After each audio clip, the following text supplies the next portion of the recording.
is 1992. Moira Stewart is very serious.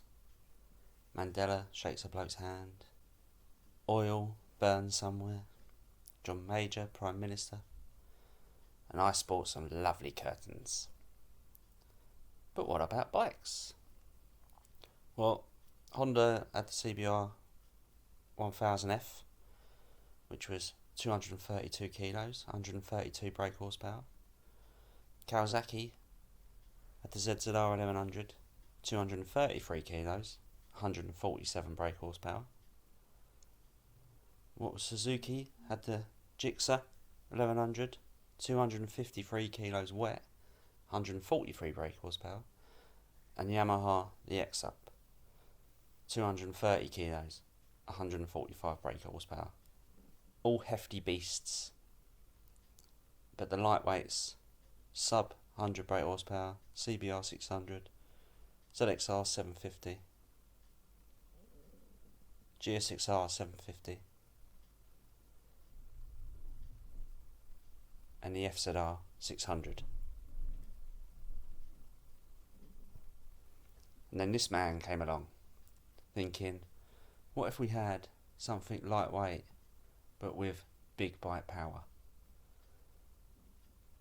And so he set about designing something that would change the bike world forever. In '92, he released the Honda Fireblade, 185 kilos and 120 brake horsepower, a proper sports bike. All the articles raved about it, how fast it was, how light it was. So I decided to meet up with my mate Ken and take one out for a ride. That's his 1992 with my 954. There's Ken lingering around in the background. It was a chance to relive my youth, if you like.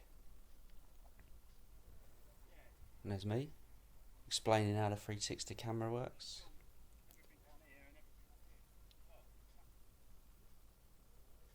And we go for a little spin.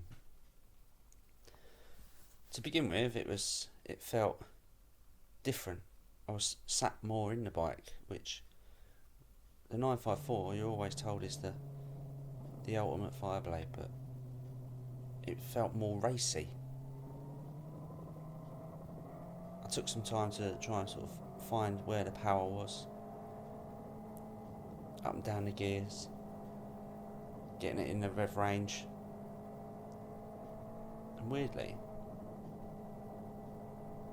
it felt very similar engine wise to the 954, even though we're talking about a carbureted, what was it, 892, something like that cc, compared to the 954cc fuel injected model. But it felt almost the same in terms of power delivery. It felt more solid of an engine, less rattly. The 954's got quite a bit of piston slap, quite a noisy engine because it's just as thin and as lightweight as it can be, and obviously as far as Baba could have pushed it before it became eventually a 1000cc engine. But coming round corners felt almost the same, not quite as great handling as the 954 with its right way up forks compared to the upside down forks of the 954. But it took me back to how bikes used to feel. More racy. The 954 somehow seemed to fit the mould of a bit more of a comfortable bike in comparison to this more cramped, which I didn't expect. But at 5,000 revs, just like the 954, it just takes off and goes in exactly the same manner, and it didn't take long to get used to.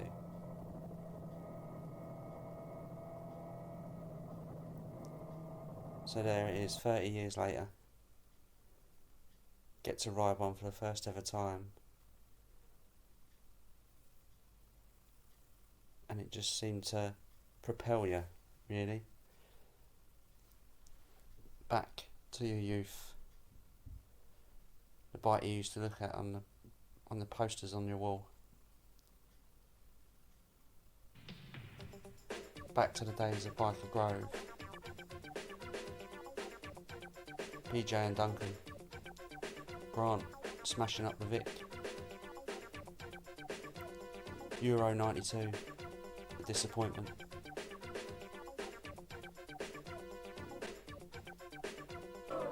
When Wacko Jacko was a little bit less wacko.